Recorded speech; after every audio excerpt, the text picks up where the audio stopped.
রয়েছে বিভা পাবলিকেশন 8 নম্বর স্টল এবং আমাদের সঙ্গে রয়েছে 12 রোমাঞ্চ গল্প বইয়ের লেখক ঐশিক মজুমদার দাদা।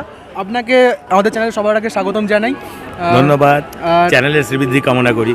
ধন্যবাদ দাদা। এই বইটার মধ্যে কি টপিকে লেখা, মানে যারা পাঠকরা পড়বে বইটার মধ্যে টপিকটা কি? এটা মূলত সুপার ন্যাচারাল থ্রিলার গোত্রের। আমার মোট 12টি লেখা এর মধ্যে আছে, তার মধ্যে 11টা বড় গল্প, একটা উপন্যাসিকা বলা চলে। আচ্ছা, শেষেরটা সুপার ন্যাচারাল নিয়ে এই সম্পূর্ণ বইটি রয়েছে। আচ্ছা, আর প্রাকৃতিক। আর এই 2026 বইমেলার মধ্যে আর কি কি বই আপনাদের প্রকাশিত হচ্ছে, মানে আপনার বিশেষ? আমার একক বই এর আগে অন্যান্য প্রকাশন থেকে আছে, বিভার সাথে এটা আমার প্রথম প্রয়াস। আচ্ছা, এই বছরে এই একটি বই একক সংকলন বেরিয়েছে। আচ্ছা, এছাড়া বহু যৌথ সংকলনে আছি। ওকে, তো এই বইটা অবশ্যই আমি আমার সংগ্রহেতে রাখছি।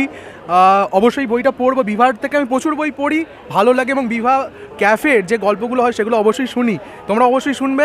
আর বইটা আমি আমার সংগ্রহেতে রাখছি। কিরকম কি বইটার মধ্যে রয়েছে, আমার কিরকম লাগছে, আমি পার্সোনাল ফিডব্যাক তো অবশ্যই তোমাদের সঙ্গে শেয়ার করবো।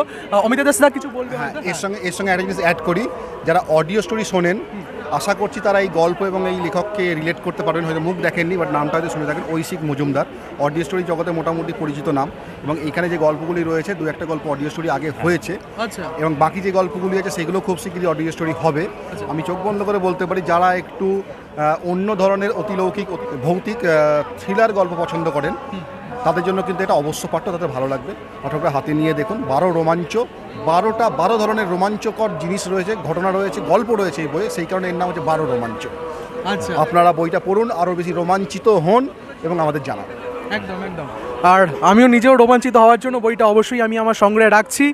অবশ্যই এটা নিয়ে একটা আলাদা ভিডিও আসবে চ্যানেলে, সেটা দেখার জন্য অবশ্যই চ্যানেল চোখ রাখো। আর ভালো লাগলে অবশ্যই কী করতে হবে তোমাদের জানো, লাইক করে দাও, কমেন্টে জানাও, আর বিশেষ করে শেয়ার করে দাও। চ্যানেল নতুন থাকলে সাবস্ক্রাইব করো। আর অবশ্যই কিন্তু বিভার 508 নম্বর স্টল কলকাতা বইমেলাতে আসতে কিন্তু ভুলো না। চলো, দেখা হচ্ছে তোমাদের সঙ্গে পরবর্তী ভিডিওতে।